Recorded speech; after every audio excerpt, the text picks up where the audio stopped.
Hello everyone, I'm Sylvia from Fairlight Tarot. Welcome to my channel and welcome to the second part of my Purgatory Decks. So in the first part we had a look at the decks of tarot and oracle decks that are currently in my Purgatory shelf. That's why I call them Purgatory Decks. And at the same time I was also doing a VR deck Reconnect to Logan from Lark and Legend. Today, what I'm going to show you are the decks that I most likely will not keep. And just a short explanation of the reason why I'm going to rehome these decks. It is absolutely not a comment on anything related to the decks themselves when it comes to the creator, when it comes to the art style, when it comes to the quality of the product. That is absolutely not the reason why I am going to rehome them.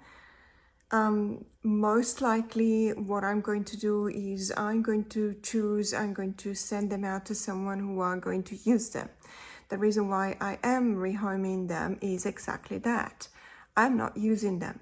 And none of these is a collector's item, and therefore, you know, there might be a reason why I'm not using some of my decks, mostly mass market decks. And I'm really convinced that it is a matter of being fair to myself, not to have decks that I'm not enjoying, that I'm not connected with, that I'm not using. But it's mostly much fairer to the decks themselves to go to a home in which they will be appreciated, to be used by someone who connects with them and appreciates them and uses them on a regular basis or not. That won't be my issue anymore. But it's just really, there's something unfair and I think sad in you know, passing by my shelf and just looking at these decks and thinking that for whatever reason they did not connect with me, and I was thinking that they're just gonna be there, not used, gathering dust. And I believe that, you know, when I'm doing the right thing, it's when I'm sending them to someone who actually will appreciate them. So that's the main reason why I'm going to rehome them. So the first deck is the Shadowscapes Tarot by Stephanie Puimun Lau. Now this one is my English copy. I also have a Czech copy, which is where the cards are larger. And I always wanted to have a copy that showed the artwork better, you know, with larger cards than this one. And once I acquired the Dutch version, I was really happy. I worked really well with that. And let's see if I can zoom in. And as you can see, the artwork is just spectacular. I really, really love this deck. I'm just rehoming the English version because at the beginning I was keeping both the English and the Czech version because I wasn't sure. Let's say my Czech wasn't very good, so I wasn't really sure about the cards, the meaning of the cards. So I wanted to keep both versions just to be, you know, to feel more confident when reading. And I do use this deck quite a fair bit for clients reading, especially when I see that the client has a fiery energy, whenever their spirit animal is a fox, for example, because I pair this deck with the Fire Fox Kitsune Oracle. And I really appreciate this deck. So again, this is really simply a matter of, because I have two versions. I have the Czech version, which is larger. I'm going to keep that now that I kind of know how to navigate my way around the Czech words on the bottom. I don't really need the English versions anymore, and I also have recently acquired an old guidebook in the English version. So that made it even better, because now not only I can actually recognize the cards when I use my Czech version, but I can also use an English guidebook, which makes it so that I have no reason to keep this one. And as a matter of fact, I wasn't using this anymore, and it was really a pity.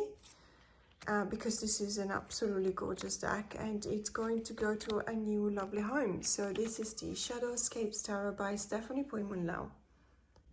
The second deck, and by the way, there's no particular order in which I'm going to show you these decks. This is the pre-Fairlight Tarot that has been published originally by Los Carabeo. However, this version is the one that I acquired through the Total Tarot magazine. So I have a subscription to Total Tarot magazine, and every month they send you 2 issues, and in these 2 issues there's half a deck that completes the one that they sent you the month before, and another half deck which is going to be completed with the next month's issue. I really love this deck. Again, I actually really enjoy the artwork on this one. It is well, the backs are amazing, first of all. So it's a pre-Raphaelite, so obviously it refers to a particular time of the history of art before Raphael. It is gorgeous. The colors are absolutely brilliant. I love the fact that it's got black borders because somehow this brings out the colors even more. It's a very traditional RWS. It's not necessarily, I believe that it's a mix of curated art, so existing artwork, and then there is also a bit of a new art, but it has been inspired by the existing art pre-Raphael. There's nothing wrong with this deck. It's absolutely beautiful. I don't use it simply because I'm kind of put off by the quality of the cards, and it's really odd because, and I really don't have anything to base my comments on, so it is just exclusively my impression.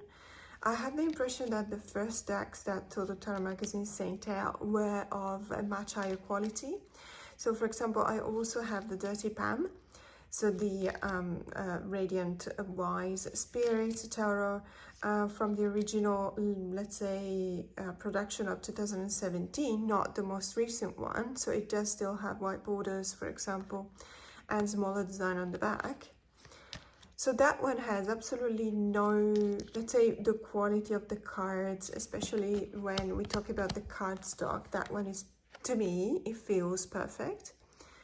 This one and the recent one, so for example in the last episode, in the last issue, I got the first part of the John Bauer Tarot, and I have the original John Bauer Tarot, and I kind of made it a point to confront these 2 decks, and it's just not the same quality, it's not the same thickness, it's also not the same kind of finish because it's got a different tactile feel to it. And not that this is a let's say a difficult one to use or a bad one to use. It's just that, to me, the tactile experience is incredibly important when using a deck, and if it doesn't connect to me, then in that case I know that this deck is available you know, by Los Carabeo, and that's what I'm gonna do. I'm actually gonna buy the, let's say, the standard edition from Los Carabeo, and I'm going to rehome the Total Tarot magazine edition, simply because it's, for me, the tactile experience that prevents me from using this particular version. So this is the Pre-Raphaelite Tarot. And the next deck is the Mystic Mondays Tarot by Grace Young. Now, I have to say I'm really sorry about rehoming this one because I actually I liked it, but for some reason, so I bought it from my local bookstore, and when I bought it, it was factory sealed, so there was no issue there.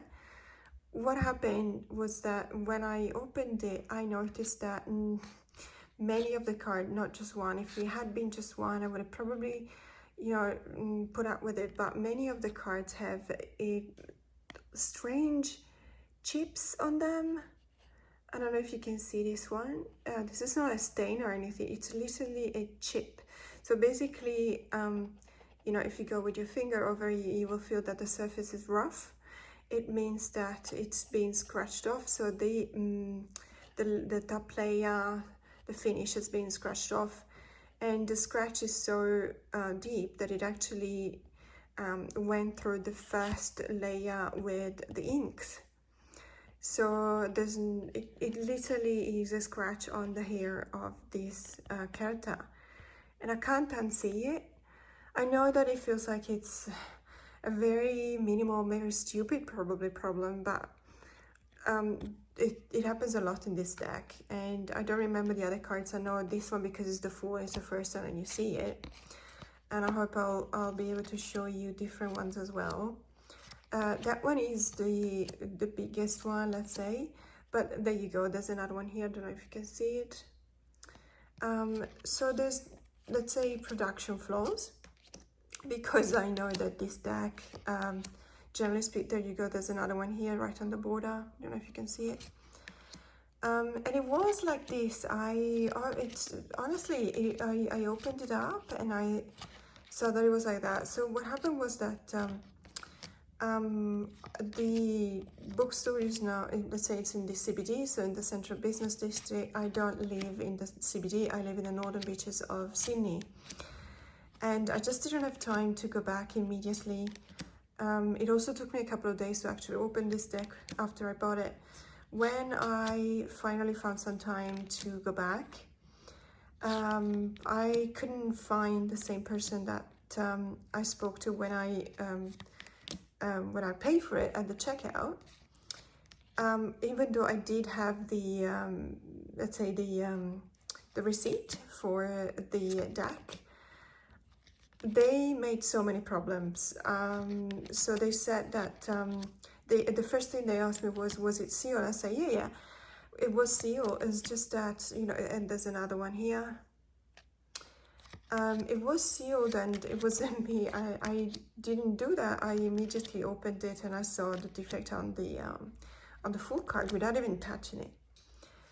And for some reason, and she must have been really new, she was very hesitant.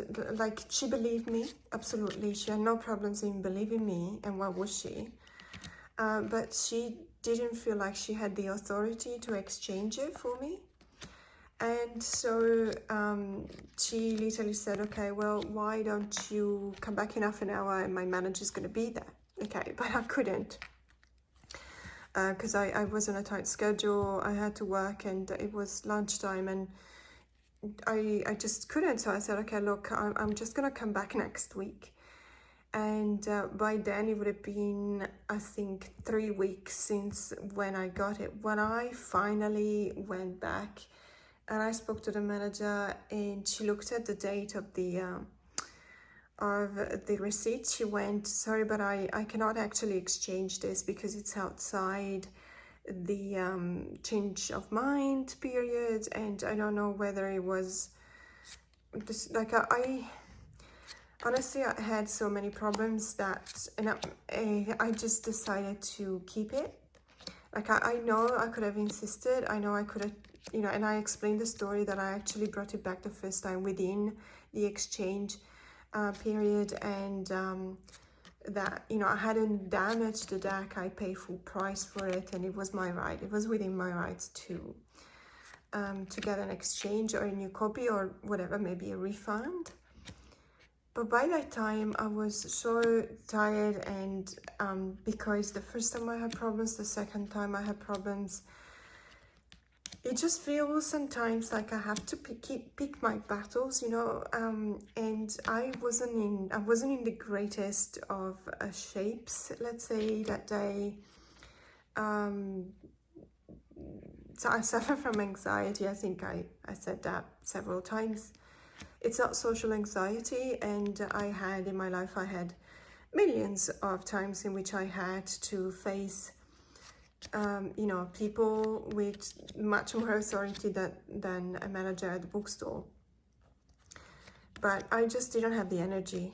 And at the end of the day, I just told her, you know, it's whatever, it's fine. I mean, I did say, though, you shouldn't make it so difficult to bring back a product which was flawed when you sold it.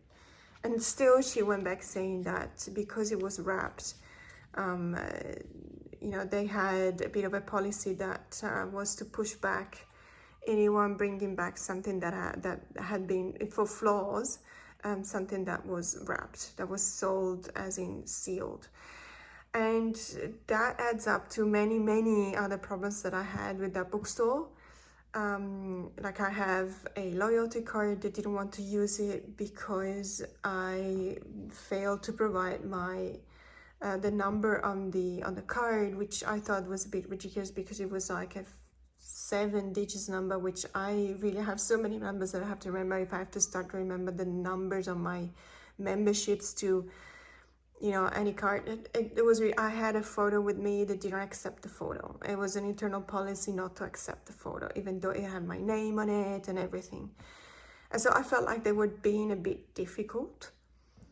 And so yeah, I just decided, you know, pick my battles, keep my energy, it's just not the right day. And so I just went back home.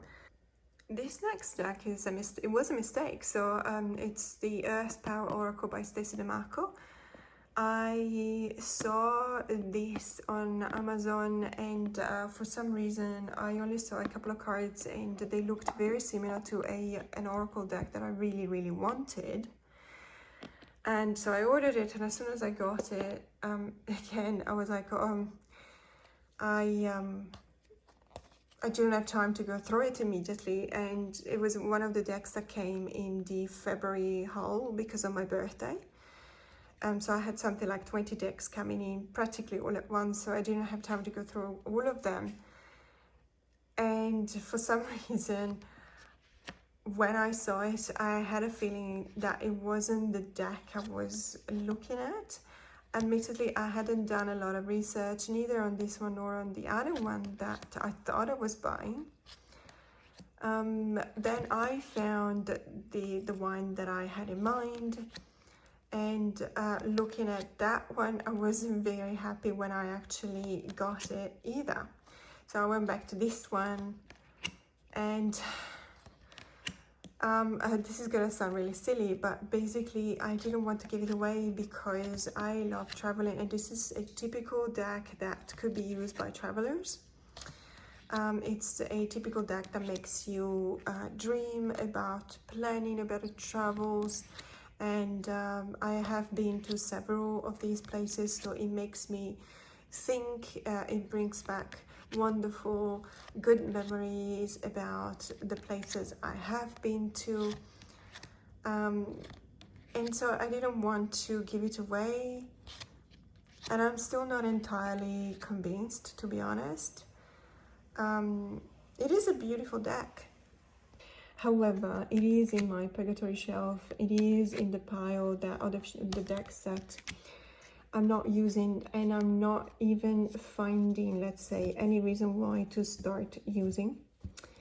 It has happened in the past. I actually am known for, you know, giving away a deck and then rebuying it. So this might be the case one day for this deck, but for the time being, it will go to someone that will appreciate it more than I do, and it's the Earth Power Oracle by Stacey DeMarco. This deck is the Phantasma Tarot by Paulina Fay. Now, this deck is absolutely beautiful. I love all of her decks. I love her style. It's a very busy style. I really enjoy looking at the cards. I really enjoy all of the other decks. This one, this is a purely physical reason. The reason behind the fact that I don't use it is because I have small hands, but also I have a few problems with my fingers. I broke a few of them in the past. I used to play volleyball. So dislocated more than broke, but one is also broken. And it's become painful to handle large size decks. And it's really a pity, because what happened was that she also made the Spirit Song Animal deck, which is absolutely gorgeous. It's quite similar to this one, when it comes to the color palette, for example. And it's a really gorgeous deck that I enjoy using, and it's also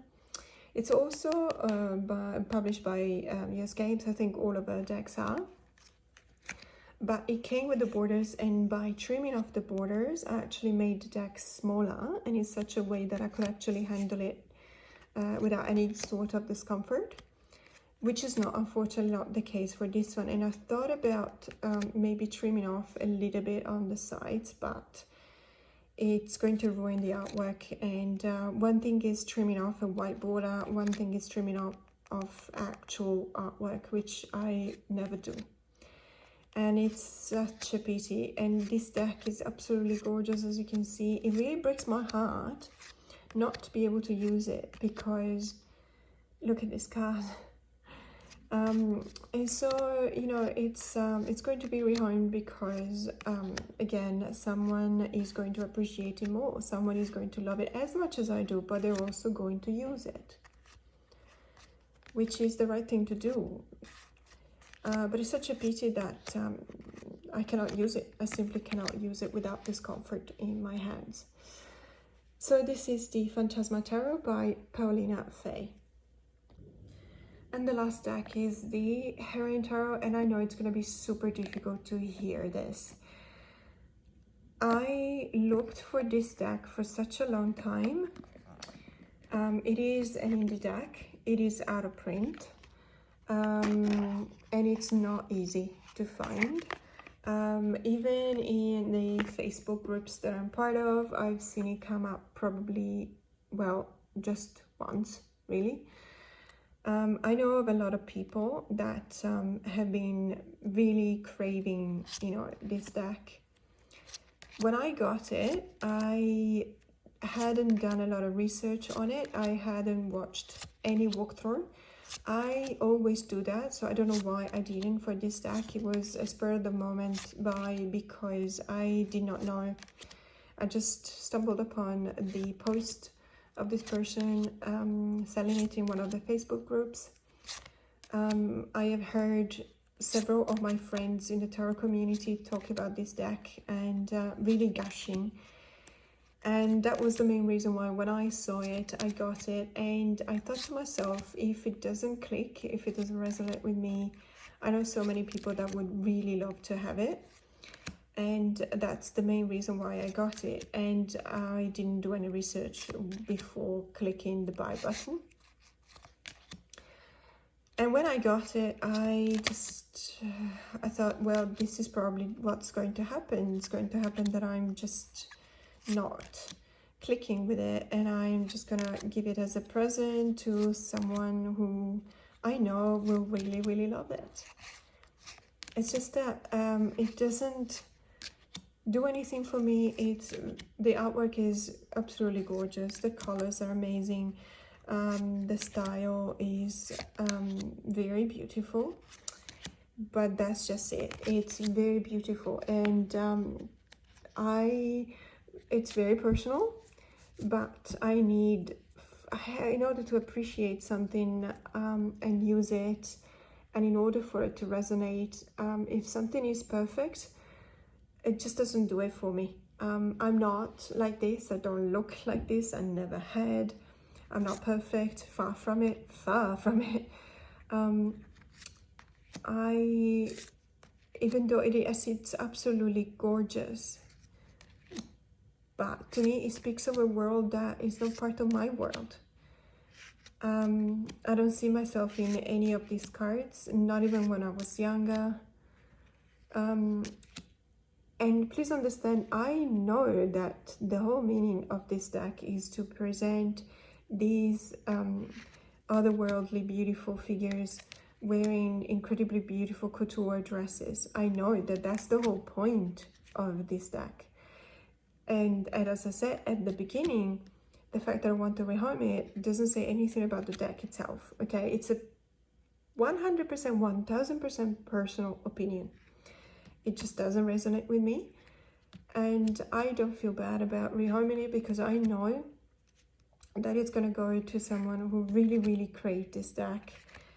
and they are going to love it so much, and it is going to make me happy as well, because if I keep it, I will not use it like ever, and it's just unfair. It's not fair to me, and it's not fair, especially not fair to this deck. So this is the Heroine Tarot by Gina Schiapacasse. And that was the last deck that is most likely going to be rehomed. Now, thank you so much for staying with me until the end of this video. This was the second part of my Purgatory decks. And I will link in the description box below, or at the end of the video, I will link the first part of my Purgatory decks. If you like this video, please consider subscribing to my channel. More to come. Have a great day.